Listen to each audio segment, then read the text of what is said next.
Now, China's economy is grappling with the deflationary pressures and slowing growth despite Premier Li Qiang's push to boost consumption.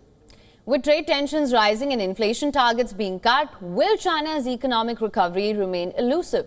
Take a look at our next report for more on this. In his annual work report to the National People's Congress, Chinese Premier Li Qiang emphasized the importance of boosting consumption to counter slowing growth and external pressures.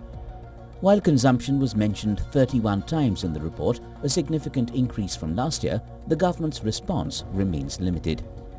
Despite the emphasis, economists are concerned that policies introduced such as minor increases in pensions and welfare benefits are insufficient to spur substantial demand. Additionally, China faces deflation risks, with the GDP deflator projected to remain negative for a third consecutive year in 2025. This signals a deeper struggle with falling prices, exacerbated by rising tariffs from the US and other trade partners.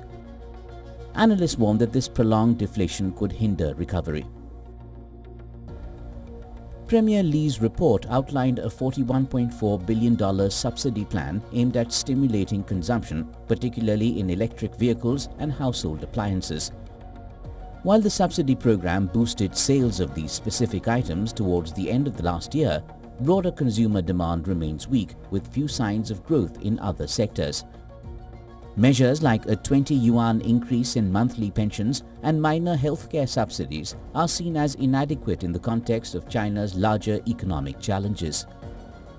These adjustments account for only a small fraction of GDP, limiting their potential to spark lasting changes in consumer behavior.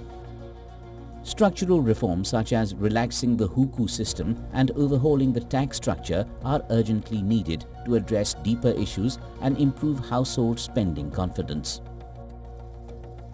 Experts agree that while short-term stimulus measures like subsidies are helpful, they cannot address the underlying issues in China's economy. The focus remains on boosting consumption, but more substantial reforms are needed. This includes tax system changes, land liberalization, and reducing the dominance of state-owned enterprises.